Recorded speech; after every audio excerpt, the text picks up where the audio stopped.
Rais wa zamani wa Marekani Joe Biden agundulika kuugua saratani ya tezi dume. Rais wa Marekani amepatikana kuwa anaugua ugonjwa huo na imeripotiwa saratani hiyo inasambaa hadi kwenye mifupa yake. Hayo yamesemwa na ofisi yake jana Jumapili, ambapo rais wa sasa wa Marekani Donald Trump amesema amehuzunishwa na taarifa hizo na kumtakia kila la heri mke wa Biden, Jill, na familia na afueni ya haraka kwa Joe Biden. Makamu wa rais wa zamani wa Marekani Kamala Harris amesema Joe Biden ni mpambanaji na anaamini ataikabili changamoto hiyo kwa nguvu, uthabiti na matumaini, mambo ambayo yamekuwa kielelezo cha maisha yake ya uongozi wake. Akizungumza jana Jumapili, Kamala alisema alihuzunishwa kujua juu ya ugunduzi huo na ana matumaini Joe Biden atapona kikamilifu na kwa haraka.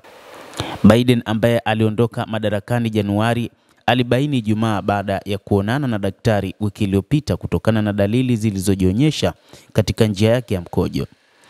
Saratani ni aina kali za ugonjwa ambao umeainishwa kama kiwango cha juu na seli za saratani zinaweza kuenea haraka, kulingana na shirika la Cancer Research UK. Biden na familia yake wanasemekana wanatathmini aina ya matibabu. Ofisi yake iliongeza kuwa saratani hiyo haiathiriwi na homoni, kumaanisha kuwa inaweza kudhibitiwa. Katika taarifa ya Jumapili, ofisi ya Biden ilisema siku ya Ijumaa aligunduliwa na saratani ya kibofu yenye alama ya Gleason ya 9 daraja la 5 na metastasis kwenye mifupa yake. Basi mtazamaji, hayo ndio tuliokuwa nayo kwa sasa. Ni kile ambacho kimegundulika kwa rais wa zamani wa Marekani bwana Joe Biden, ambaye aliondoka mamlakani mnamo mwezi Januari.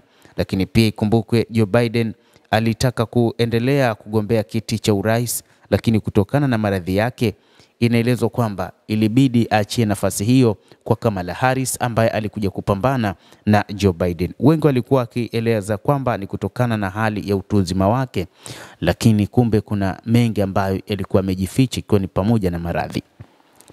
Endelea kuwa nasi mtazamaji, nasi tutakujuza mengi yanayojiri katika ulimwengu kupitia hapa The World News. Naitwa Adam Hussein.